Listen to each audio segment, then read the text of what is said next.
예, 오늘 말씀에 보면 예루살렘 성전이 무너지는 그 사건에 대해서 예수님께서 그 제자들과 말씀하시는 것을 알 수가 있습니다. 그래서 그 예루살렘 성전이 이제 돌 위에 남지 아니하고 돌 하나도 돌 위에 남지 아니하고 다 무너뜨려지리라 하는 그 말씀을 예수님께서 제자들에게 이제 사람들에게 이렇게 말씀하시는 것을 알 수가 있습니다. 그런데 여기 보면 그 예수님이 그 예루살렘 성전이 무너지는 것, 그것에 대해서 2000년 전에 그 예루살렘 성전, 2000년 전에 예루살렘 성전이 무너지는 것에 대한 이야기를 하셨지만 여기에는 사실은 이제 그 중의적인 표현이 있습니다. 지금 그 예루살렘 성전이 무너졌잖아요. 그 2000년 전에 예루살렘 성전이 무너졌는데 지금 예루살렘에 있는 그 성전이 또 무너진다는 거죠. 네, 또 무너진다는 겁니다. 그래서 2000년 전에 무너진 그 성전이 무너진 것에 대해서 이야기하면서 지금 예루살렘에 있는 그 성전이 무너지는 것을 또 중의적인 표현으로 말씀을 하시는 것을 알 수가 있습니다. 이거 왜 그러냐면 여기에 보면 많은 사람이 내 이름으로 와서 이르기를 내가 그러하여 많은 사람들이 미혹하리라. 이 성전이 무너질 때에 많은 사람이 예수님의 이름으로 와서 사람들을 미혹한다고 이렇게 말씀하고 있거든요. 그러니까 제자들은 미혹이 안 되죠. 왜냐하면 예수님을 직접 봤기 때문에 제자들은 미혹이 안 됩니다. 예수님의 이름으로 와서 제자들을 미혹해도 제자들에게는 이것이 해당 사항이 안 되고 제자들을 유혹할 수는 없죠. 그렇기 때문에 이거는 그 당시에 그 사건을 얘기하는 것이 아니고 이제 앞으로 예루살렘 성전, 지금 이스라엘에 있는 그 성전에 대해서 그것이 무너질 때 이제 그 사건을 이야기하는 것입니다. 그러니까 그때 무너졌던 것을 가지고 앞으로 되어질 그러한 일들에 대해서 말씀을 하고 있습니다. 그래서 여기 오늘 이 말씀에 대해서 예수님께서 예루살렘 성전이 무너지리라.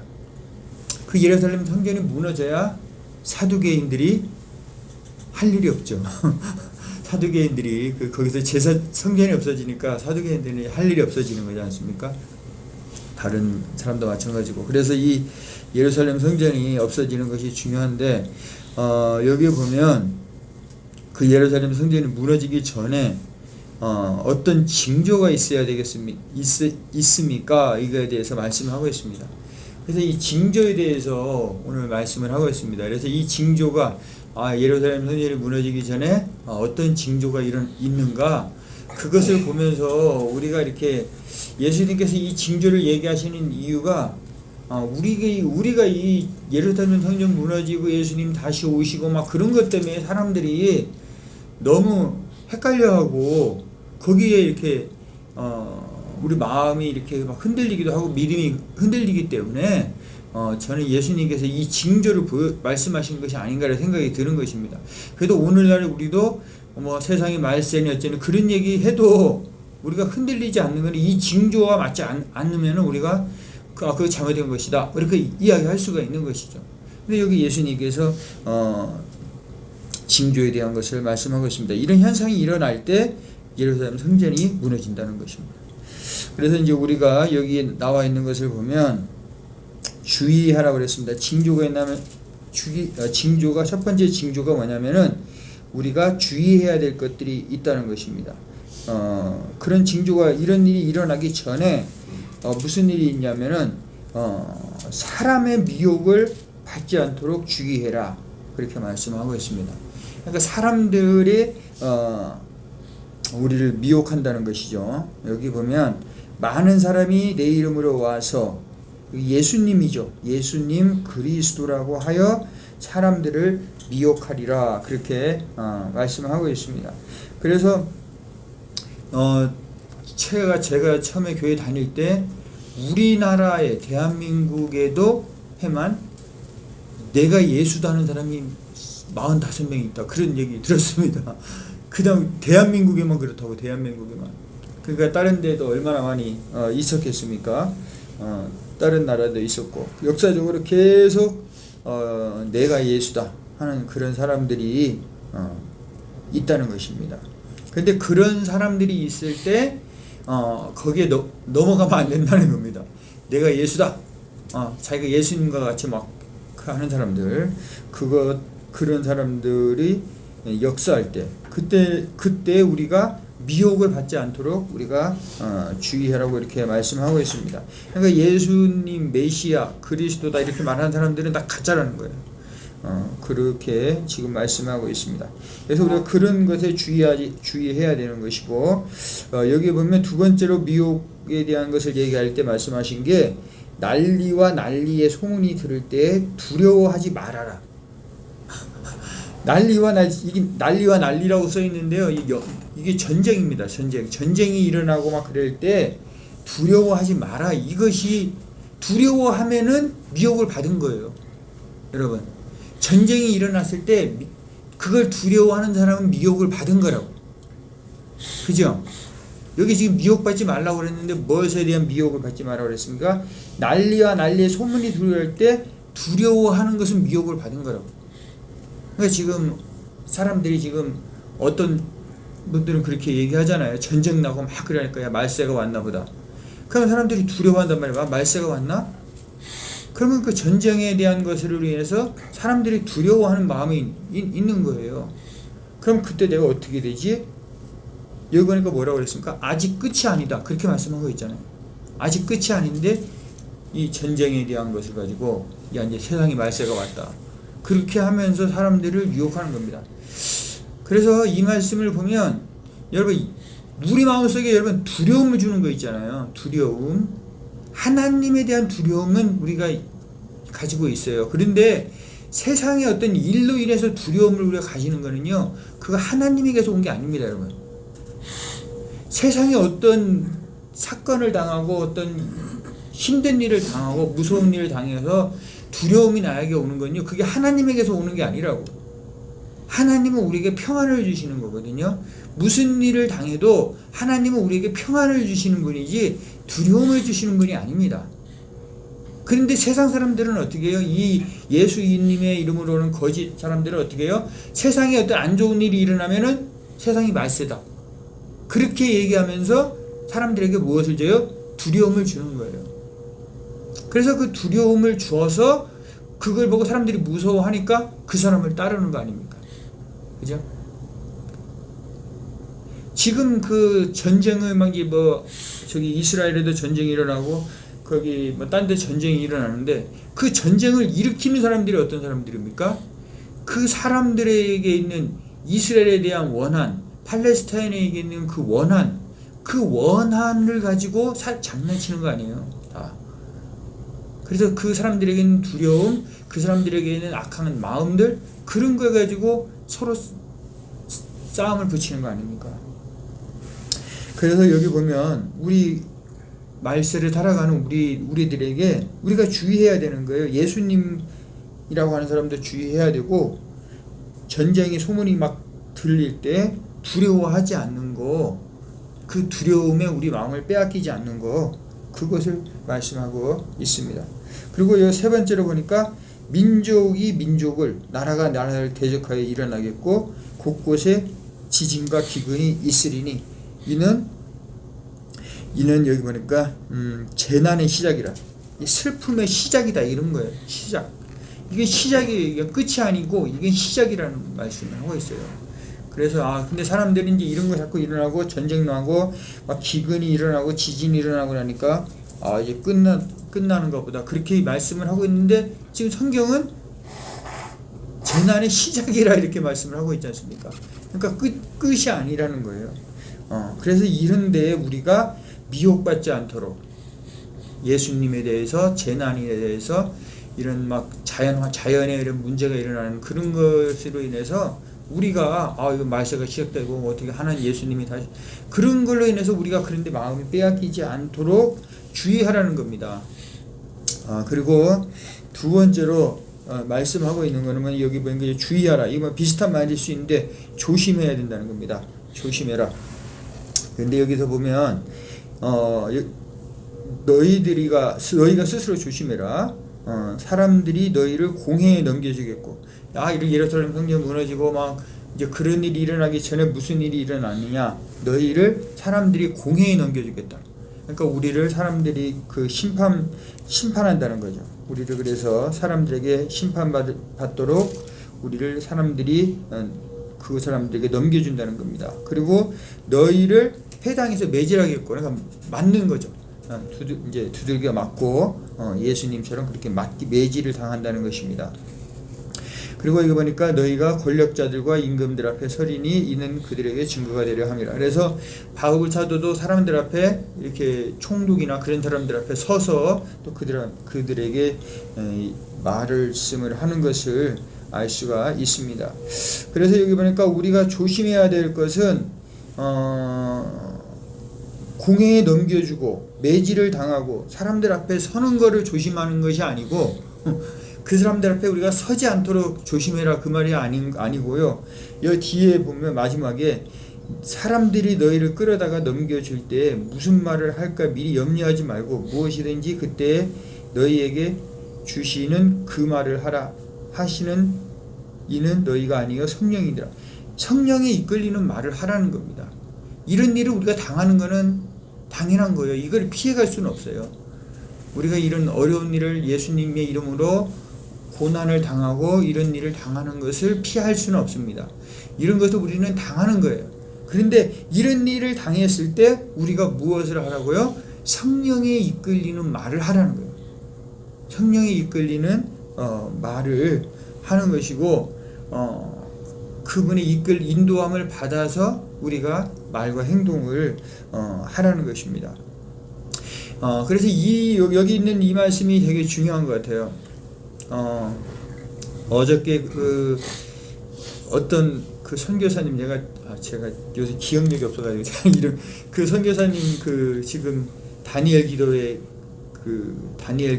지금 하고 있잖아요.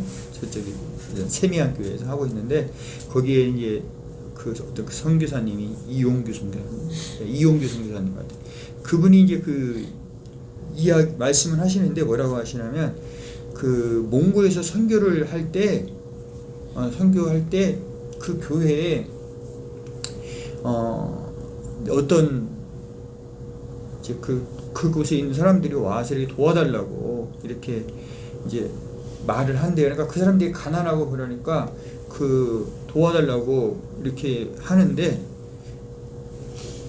그 선교사님이 이제 몽고애를 도와주고 싶은 마음이 있었대요. 근데 기도를 하니까 하나님께서 도와주지 마라 이렇게 얘기합니다. 그 어려운 일이 있을 때 그냥 너희가 그냥 기도하면서 너가 그것을 이겨내라고 그냥 그렇게 말씀하시더래요. 그러면서 그 선교사님도 자기도 어려울 때 그걸 자기 이겨내고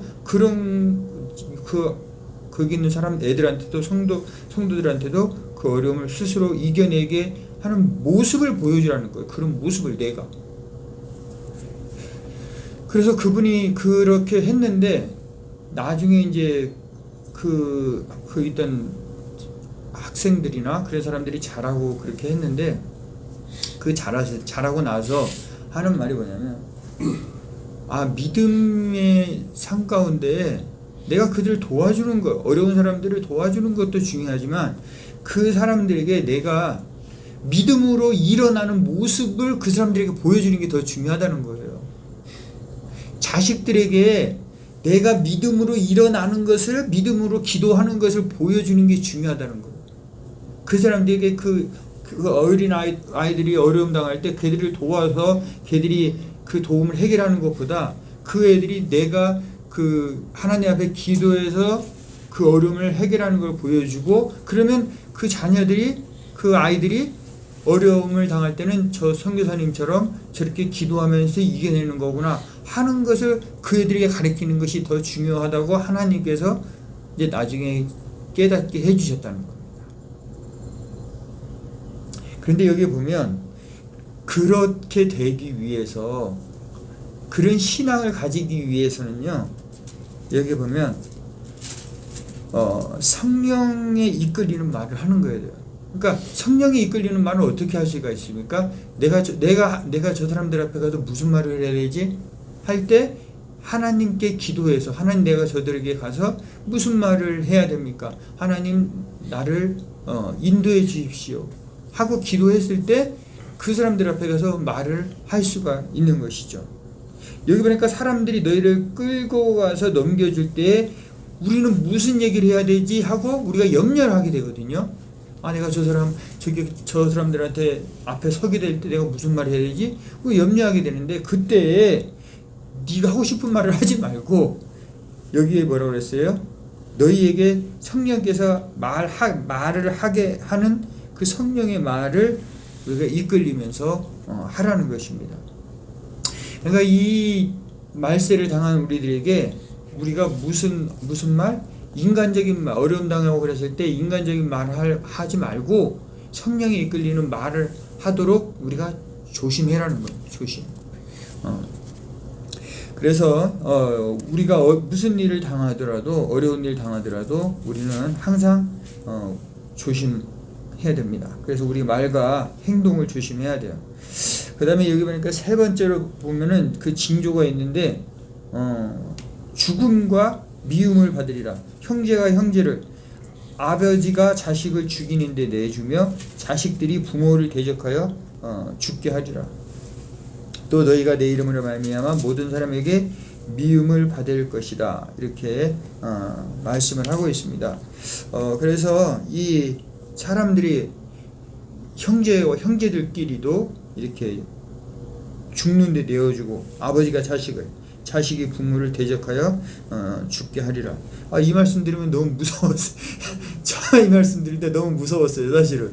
이렇게 예수 믿으면은 정말 자식이 부모를 막 이렇게 죽이는데 내주고, 이런 말 들을 때 진짜 이 말씀 무서웠어요, 저도. 그런데 그런 일이 일어나지만은 너희가 무엇을 하라고요? 그때 우리가 그런 소리 들려도 끝까지 견디는 자는 구원을 받으리라. 이렇게 말씀하고 있습니다. 그래서 우리가 예수님을 향한 그 믿음, 가지고 있는 그 믿음을 끝까지 가지고 있는 사람은 구원을 받는다는 것을 말씀하고 있습니다. 그래서 이런 믿음이 우리에게 필요한 겁니다. 그러니까 부모나 자식보다도 예수님을 더 사랑해야 되는 거죠. 때로는 우리가 내 믿음 때문에 자식하고 트러블이 생길 수도 있고요, 내 믿음 때문에 부모님하고 트러블이 생길 수도 있는 것입니다. 그러나 우리가 끝까지 예수 그리스도를 향한 그 믿음을 우리가 가지고 있는 사람은 구원을 받으리라. 이렇게 말씀하고 있습니다.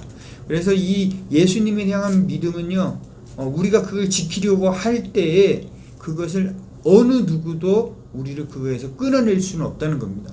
이 말씀은, 네가 끝까지 견디는 자는 구원을 받으리라 하신 것은 우리의 그 믿음이 끊으려고 하는 게 많거든요. 근데 가장 끊기 어려운 게 뭐예요? 자식하고 관계라고. 부모하고 관계가 가장 끊기 어렵지 않습니까? 자식하고 관계. 그러한 것들, 문제가, 트러블이 우리가 생겼을 때, 그때도 우리의 믿음은, 그걸 지키려고 하는 사람은 지킬 수 있다는 거예요. 그래서 끝까지 견디는 자는 구원을 받으리라. 그렇게 말씀을 하고 있습니다. 그래서 이 예루살렘 성전이 무너지는 그런 때 보는 그 징조 중에 하나가 이런 사회적인 그런 문제들이 또 생겨나게 되는 것입니다. 그러면 이제 네 번째가 가장 중요한데요. 이 네 번째 징조는 뭐냐면은 복음이 만국에 전파되어야 하리라. 복음이 만국에 전파되어야 하리라. 이게 제일 중요한 거죠. 그 세상에 지금 말세가 된 것을 어떻게 알 수가 있어요? 복음이 만국에 전파되어야 하리라. 여러분, 전쟁이 일어나고 기근이 일어나고 그것이 말세의 징조, 그런 것이 일어난다고 해서 마지막에 온 게 아니라고 말씀하고 있지 않습니까? 오는 말씀. 근데 어떨 때 오는 마지막에 온다는 거 우리가 확실히 알 수 있어요? 복음이 만국에 전파됐을 때. 이런 걸로 얘기를 하는 것이 성경적인 겁니다. 이렇게 말씀을 하는 게, 복음이 그래서 다 전파되면은 그때 마지막에 오는구나. 지금 복음이 다 전파가 안 됐으니까 마지막이 아니겠지. 그렇게 생각해야 되는 것이죠. 근데 이제 이단들이나 그런 다른 사람들은 자기가 예수님이라고 그렇게 얘기를 하고, 막 그래 전쟁, 사회가 이렇게 혼란스러울 때 사람들의 그 두려운 마음을 이용해서 사람들의 믿음을 빼앗고 사람들의 마음을 빼앗는 그런 일이 일어날 거라고 지금 예수님께서 베드로와 안드레아, 야고보, 요한 이 사람들에게 지금 제자들에게 말씀을 하고 있습니다. 이것이 곧 오늘날 우리에게도 말씀하고 있는 거예요.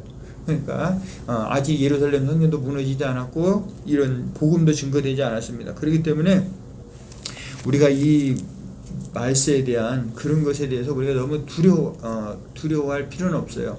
그래서 제가 너무 두려워했기 때문에 제가 교회 처음에 다녔을 때 너무 두려워했기 때문에 이런 말씀을 보면서 제가 또 이렇게 많이 위로를 얻었습니다.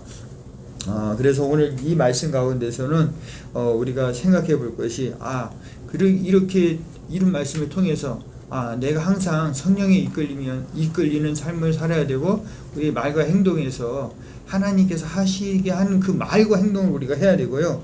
어려움이 있습니다. 가장 큰 그 어려움이 있을 때도 우리가 그것을 끝까지 견디고 예수님의 그 이름을 우리가 끝까지 지키는 사람은 구원을 받는다고 말씀하고 있는 말씀을 기억하시면서 오늘 하루도 우리가 삶의 어려움 순간 가운데서도 예수님을 믿고 의지하며 살아감으로써 우리가 항상 승리하는 삶을 사시기를 주님의 이름으로 축원합니다.